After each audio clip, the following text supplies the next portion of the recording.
Bonjour et bienvenue à l'émission Ma santé, un choix ou un poids. Mon nom est Danny Fontaine, je suis conseiller en nutrition cellulaire, gourmand de la santé et passionné de la santé. Aujourd'hui, on reçoit à l'émission Bélène Barras, qui est coach en nutrition. Bonjour Bélène. Bonjour Danny. Ça va bien? Ça va très bien, toi? Très bien. Aujourd'hui, on aborde un sujet très important, comment prendre notre santé en main. Oh oui, c'est un sujet qui est très différent en même temps, mais qui va venir aussi toucher, je pense, des gens à différentes façons. De différentes façons plutôt. Comme moi, je peux parler un peu de mon expérience. Et moi, avec la maladie, je peux dire que ça a commencé très jeune, donc à partir de l'âge de 13 ans, où j'ai été diagnostiquée avec une colite ulcéreuse qui a évolué à avoir une maladie de Crohn par la suite. Et je dirais que c'est tout ce cheminement-là qui m'a fait qui je suis aujourd'hui. Ouais. Oui. Donc, c'est ce qui a nourri chez toi l'intérêt de devenir coach en nutrition. Dans le fond, c'est tous tes apprentissages personnels qui t'ont mené là. Exactement. C'est une passion qui est sortie comme ça, suite à toutes mes expériences et que j'ai envie de partager avec les gens parce que je me dis qu'il y a peut-être quelqu'un qui cherche des réponses, comme moi je cherchais des réponses à l'époque et j'avais pas toutes les réponses et je trouve que c'est intéressant et c'est important de partager ce qu'on apprend avec les autres. Donc c'est pour ça que j'ai choisi de devenir coach et surtout en nutrition. Excellent.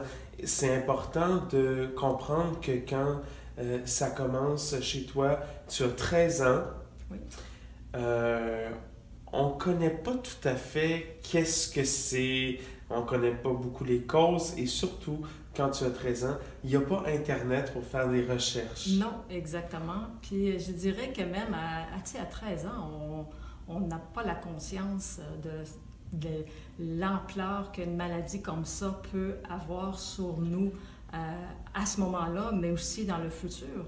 Donc, tu sais, à 13 ans, on veut avoir du plaisir, on veut être avec nos amis. Tu sais, on n'est pas là. Donc, pour moi, c'était juste un autre passage. Tu sais, c'était pas important. Même malgré les temps que j'ai passés à l'hôpital, j'ai eu des transfusions de sang parce que j'avais perdu énormément de sang. J'ai passé par tout ça. Mais par la suite, tu sais, le médecin, la seule chose qu'il pouvait faire pour moi à l'époque, c'était par des médicaments, donc la cortisone. Donc j'ai commencé avec la cortisone et je dirais que j'étais quasiment 1 an à prendre jusqu'à 9 comprimés par jour de cortisone. Et on sait maintenant que la cortisone a des effets secondaires, quelque chose qu'on ne savait pas à l'époque, ou que cette information-là n'était pas transmise aux patients. Et suite à ça, c'est sûr et certain que mon corps a commencé à changer aussi et à se défendre. Et j'ai eu d'autres symptômes qui ont apparu, comme des douleurs aux articulations et tout ça. Et à l'âge de 30, j'avais entre 32-33 ans, j'avais énormément mal aux articulations et j'ai décidé de consulter. Et le spécialiste m'a dit, ça fait partie de votre maladie, vous avez une maladie inflammatoire, vous avez pris la cortisone, vous continuez à prendre des médicaments pour contrôler votre colite ulcéreuse. Donc, c'est sûr et certain que c'est un passage obligé, là. Exactement. Ça Okay. fait partie. Il dit, ça fait partie. éventuellement, dépendamment, il dit comment ça va évoluer, mais ça se peut que vous soyez obligé d'avoir des piqûres de cortisone ou même la morphine pour enlever la douleur. Et quand j'ai entendu ça, j'ai été comme bouleversée. J'ai dit, mais non, j'ai une trentaine d'années, je ne me vois pas invalide ou être obligée de prendre des médicaments pour le restant de mes jours. Et c'est là que j'ai fait le choix de dire, mais il doit y avoir d'autres choses.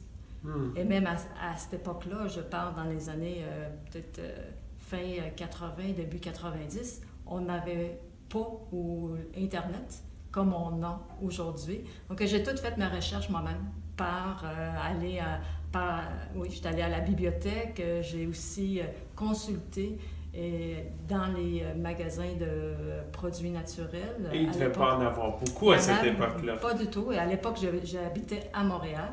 OK. Et quand même, il y en avait, mais il n'y en avait pas énormément. Et c'est là que j'ai vraiment connu un autre monde. Un monde de la médecine alternative, comme on l'appelle maintenant, mais des gens extraordinaires qui étaient passionnés aussi par le bien-être de les gens. Et c'est ça que j'ai compris. Et j'ai vu qu'il y avait une façon que je pouvais améliorer mon état.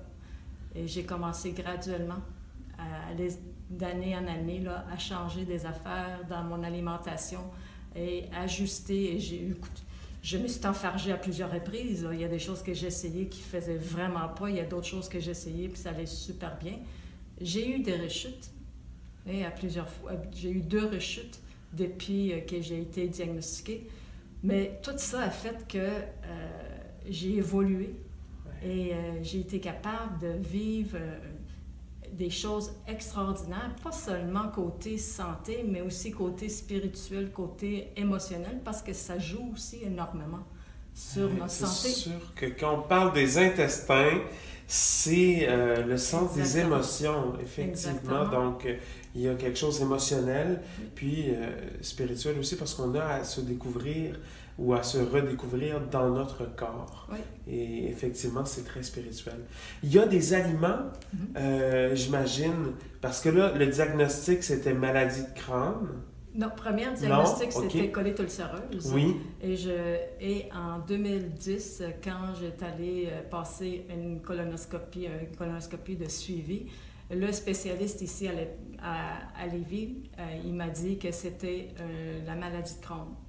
OK, donc pendant autant d'années, on s'est dit c'est la colite ulcéreuse, mais en fin de compte, ça a été seulement qu'en 2010 qu'on a pris conscience que c'était la maladie de Crohn ou que ça s'est transformé en maladie de Crohn? C'est transformé en maladie de Crohn. OK. Et il n'a jamais été capable de me dire si c'était mieux ou pire. OK. J'ai jamais été capable d'avoir une réponse. Est-ce qu'il y avait plus, est-ce que c'était plus nocif ou pas?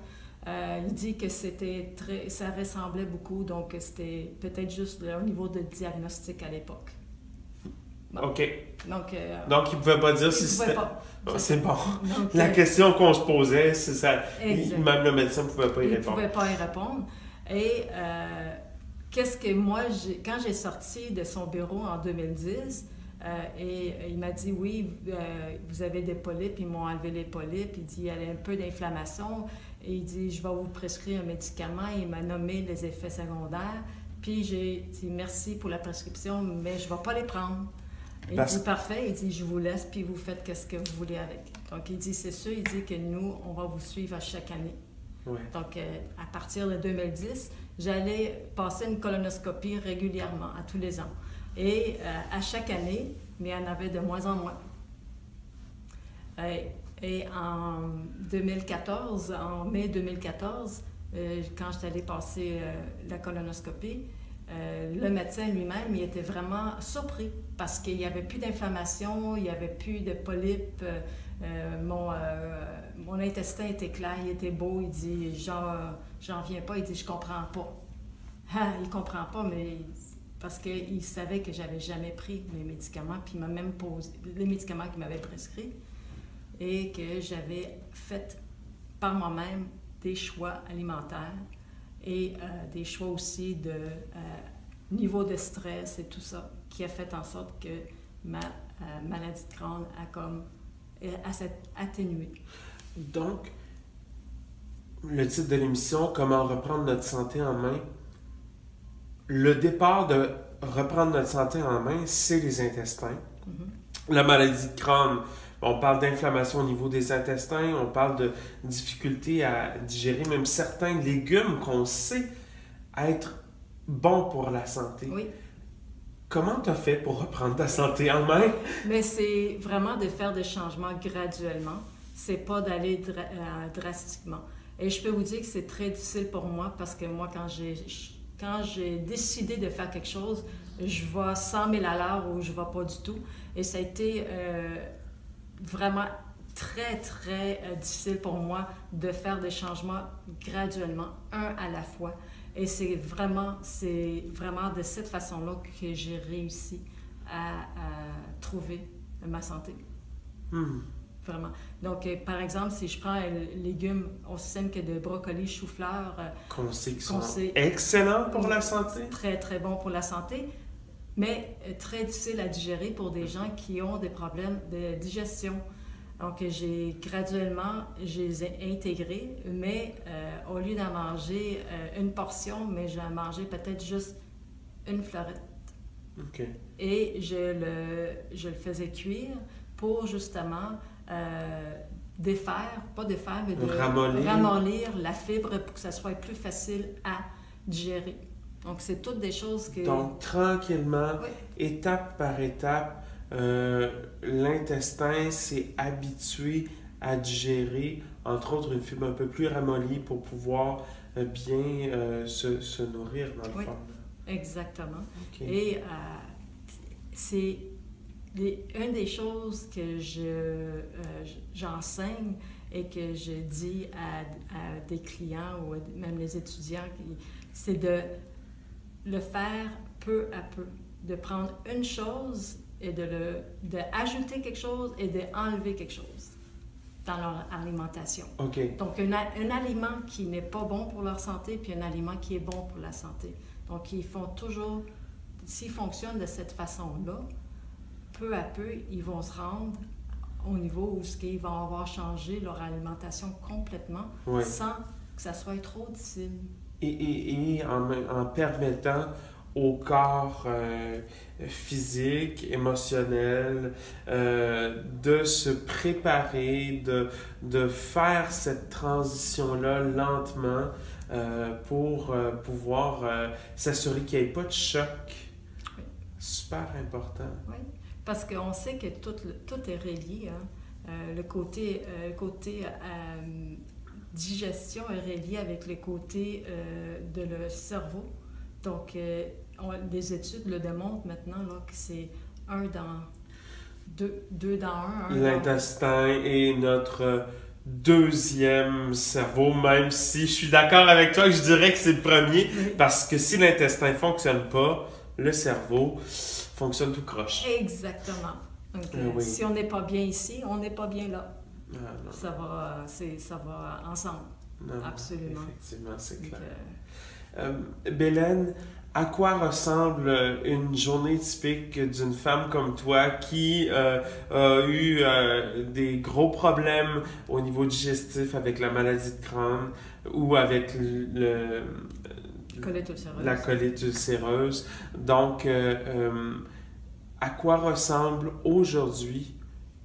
Donc, après avoir fait toutes ces étapes-là, une étape à la fois, peut-être qu'on peut partager des choses qui deviendront des clés, des choses que les gens pourront peut-être, en entendant l'émission, se dire « Ah, peut-être que ça, je pourrais commencer par appliquer ça dans mon alimentation. » Donc, à quoi ressemble une journée typique? Bien, moi, en me levant, c'est sûr et certain que je prends toujours un verre d'eau tiède, et avec un demi-citron, jus de citron, que je bois tous les matins. Par la suite, je vais prendre aussi, moi, qu'est-ce que j'appelle, c'est mon lait magique spirituel, qui est le lait d'or, qui est simplement un lait fait à base de, peu importe le type de lait, sans produits laitiers, comme un lait de noix ou lait de riz. Oui. Et je fais une pâte de curcuma qui est à base de curcuma avec de l'eau qui devient une pâte. Et je rajoute ça et je bois ça tous les matins. Parce qu'on sait que le curcuma, c'est un anti-inflammatoire. Et je peux vous dire que j'ai vraiment des des effets très, très positifs du curcuma. Des résultats très positifs du curcuma. Parce que j'aime beaucoup ça quand tu me parles du lait d'or, parce que j'ai connu des gens que je voyais à tous les jours ouvrir leur bouteille de Tylenol pour prendre leur Tylenol pour venir enlever la douleur ou pour venir enlever l'inflammation. Je sais pas, je connais pas très très bien ça, mais puis là je me disais, ben voyons, c'est un médicament qui vient, c'est une drogue, hein, c'est un médicament qui vient endormir ton sentiment de douleur. Et ton sentiment de douleur, il est très important pour te dire de prendre soin de ta santé. Ouais. Donc, ensuite... Ensuite, je m'habille et surtout ce temps-ci, je vais courir. Donc, je cours chaque matin. Et parce que ça aussi, ça joue énormément sur notre santé. Hein. L'exercice physique. L'exercice physique. Et c'est pas nécessaire de faire un effort extrême. C'est de faire juste l'effort de bouger notre corps d'une façon différente qu'il est habitué de faire à tous les jours. C'est pas de descendre aux marches, mais si on monte et descend les marches 10 fois là, en même temps, mais là, ça peut avoir un effet positif.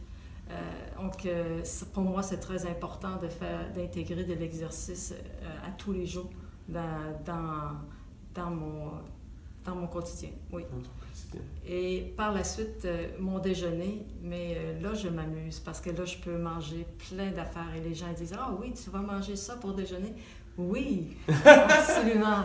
Donc, moi, le matin, c'est pas des toasts avec des céréales. Les matins, souvent, vont commencer soit par un bol de fruits avec du lait de coco, avec des croustilles de coco, on peut dire, que je vais mettre aussi. Je peux manger ça. Je peux aussi faire qu'est-ce que j'appelle mon Nutella, qui est une granola, mais sans le gruyot. Sans le gruyot. Sans le gruyot. Donc, à la place, je vais utiliser des noix, des graines de tournesol, des graines de citrouille et tout ça, que je fais moi-même à la maison. Et ça peut être des œufs, ça peut être avec des légumes. Je peux manger des restants de la veille aussi pour déjeuner. Donc, il n'y a pas de dire, tu sais, on est habitué à céréales, toast, bagel, muffin, mais c'est pas juste ça. Donc, c'est des choses que, si je comprends bien, que toi, tu as éliminé de ton alimentation. Oui, absolument. J'ai éliminé tout ce qui est des hydrates de carbone,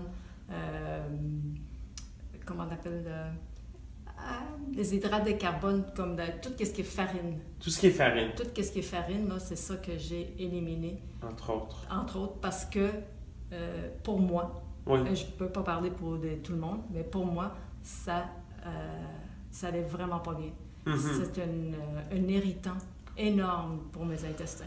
Ben, moi aussi. J'applique beaucoup de choses dont tu nous parles aujourd'hui, que tu nous partages, et je trouve ça intéressant. Effectivement, c'est important en même temps d'être à l'écoute de notre corps. On parle des intestins. Dans une autre émission, on parlait avec Madeleine Carrier de l'irrigation du côlon. Donc, c'est clair que on voit le résultat quand on va à la toilette de si ça va bien ou si ça va pas bien à l'intérieur. Absolument. Donc, moi, de mon côté, les farines font en sorte que ça va pas bien. Oui. Donc, et par la suite, c'est rare que je vais prendre une collation, mais si j'ai à prendre une collation, ça peut être, habituellement, je vais prendre soit des barres nutritifs que j'ai, qui contiennent à base vraiment des ingrédients qui sont sains, que ce soit même de la noix de coco, ou c'est vraiment quelque chose de sain. Ou je vais prendre un bouillon de bœuf fait maison. OK. Et souvent, je vais rajouter une cube de foie. OK. De foie de veau, foie de bœuf, parce que moi, ça me prend des protéines animales dans mon alimentation tous les jours. Il faut que j'en mange minimum 2 à 3 portions de protéines animales. Donc, on sait que les organes sont vitaux et jouent un rôle très important au niveau de l'alimentation des êtres humains. Mm-hmm. Et c'est pour ça que j'ai intégré de cette façon-là le foie. Bélène, sans nous révéler tout ce que... Oui. Je pense que tu nous as dressé un beau portrait, tu nous as donné quelques indices, on ne veut pas tout changer, donc on ne donnera pas nécessairement tous les ingrédients aujourd'hui. Une chose que je trouve importante, tu parles de ton type métabolique, là. Tu parles de ton alimentation, donc toi tu as besoin de protéines animales à tous les jours. Ça nous amène à un séjour que tu as fait à Sanovive, donc à l'Institut médical Sanovive. Donc une autre chose là, qui a été un peu difficile pour toi dans ta vie, c'est que tu as eu un cancer. Oui. En 2014, j'ai eu un diagnostic de cancer de l'utérus et je voulais avoir une deuxième opinion, je voulais avoir une autre évaluation. Et vous savez que le minute qu'on entend le mot cancer, c'est sûr certain qu'il y a toujours un pincement puis un serrement là, en disant « Oh, c'est quoi? » Et je dis « Écoute, tu as déjà entendu parler de Sanovive, tu as eu des gens qui sont allés là, tu connais des gens qui sont allés là, tu adhères à la vision du fondateur, donc vas-y. » Donc c'est ça que j'ai fait, j'ai appelé, je suis allée, j'ai passé première 6 jours-là, pour une évaluation complète. Ils ont venu avec le diagnostic, c'était un cancer de l'utérus. La meilleure façon de traiter, c'était par une hystérectomie complète. Donc, je suis partie de là, je suis revenue ici à la maison et j'ai réfléchi à tout ça. J'ai même consulté ici à savoir c'était quoi les démarches. Et je peux vous dire que je ne me voyais vraiment pas. Je peux décrire une journée horreur que j'ai passée ici à l'hôpital où je me sentais dans une autre planète, comme si j'étais ailleurs, je n'étais pas dans mon corps, vraiment. Et c'est là que j'ai dit non, c'est vraiment à Sanovive que je veux aller pour me faire opérer. Et je suis allée en octobre 2014 et ça a été tout un cheminement. Et j'avais déjà cheminé au niveau émotionnel, au niveau spirituel, et même à côté santé aussi. Mais là-bas, avec l'enseignement, avec la façon qui entoure les gens, c'est extraordinaire. On dirait, je suis arrivée là, puis c'était comme, j'avais plus rien à faire. Ils m'ont pris en main complètement, ils ont pris soin de moi. Totalement. J'avais pas rien à faire. La seule chose que j'avais à faire, c'est de m'occuper de moi-même. Dans le sens que de m'élever, de faire qu'est-ce que moi je voulais. Eux, ils ont pris en charge tout le reste. Et ça a été extraordinaire, du début jusqu'à la fin, même la journée de l'opération, après l'opération. Ça a été magnifique. Magnifique. Je ne savais pas à quoi m'attendre et j'étais agréablement surprise de qu'est-ce que j'ai reçu, l'amour, l'attention, le tout. C'est tout. Pour y être déjà allé à l'Institut Sanovive, je sais très bien que quand on va rencontrer un chirurgien, on ne va pas seulement rencontrer le chirurgien. Il y a le psychologue qui est impliqué, il y a possiblement le massothérapeute, le chiro, il y a le médecin aussi. Donc, on se retrouve avec une équipe complète qui vont, donc je pense que j'avais même dit le psychologue, hein? Oui. Donc, qui vont regarder tous les aspects de ta personne, les aspects de ta vie, pour dire maintenant, c'est de cette façon-là qu'on va prendre soin d'elle. Exactement. Et ça, je trouve ça vraiment génial. Oui. j'ai eu la chance d'y aller pour faire mon cours comme conseiller en nutrition et j'ai le bonheur à la fin de l'émission de pouvoir annoncer. Donc, j'organise un groupe pour pouvoir y aller. Et la raison pourquoi je le fais, c'est entre autres parce que je peux faire des traductions parce que les cours sont principalement en espagnol et en anglais. T'as pas de difficulté avec ça? Pas du tout. On l'a pas dit au départ, mais tes origines sont espagnoles. Exact. Et donc, c'est vraiment une belle expérience et on prend soin autant de notre alimentation que de notre volet spirituel. Donc, de prendre soin de tous nos corps, comme Stéphanie Joncheray disait dans une émission. Oh, absolument. Puis c'est là que j'ai vraiment vu et appliqué des conseils qui m'ont été donnés et j'ai amené ma santé à un autre niveau complètement différent de où ce qu'elle était avant par l'alimentation. Et c'est là que j'ai vraiment compris l'importance que l'alimentation joue dans notre vie. Ah oui. C'est incroyable. Incroyable. Et est-ce que l'alimentation peut tout guérir? Non, c'est pas une question de ça. Mais ça va venir améliorer énormément de choses.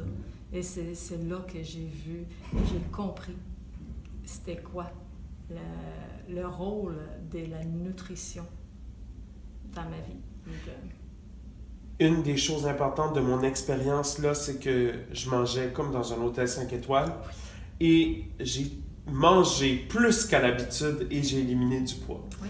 Donc, quand on donne les bons nutriments, la bonne nourriture à nos cellules, c'est les cellules qui font les miracles. Exactement. Absolument. Bélène, on est déjà rendu à la fin de l'émission. Il nous reste à peu près 1 minute. Oui. J'aimerais ça qu'on rappelle quelques clés pour les gens. Oui. Donc, pour bien prendre soin de bien reprendre notre santé en main. Oui. Mais le premier conseil que je dirais, là, c'est de rajouter un bon aliment et enlever un aliment qui ne vous sert plus. OK. Par la suite, commencez à intégrer une période d'exercice modérée dans votre journée. Et par la suite aussi, prenez soin de votre âme. Il est très important. Et il fait partie de toute l'évolution de votre santé aussi.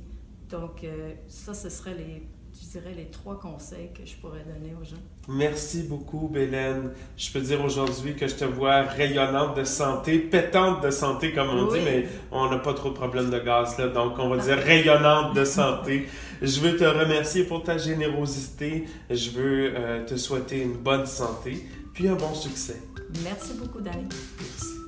La semaine prochaine à l'émission Ma santé, un choix ou un poids, nous recevons le conférencier international en nutrition et en activité physique, M.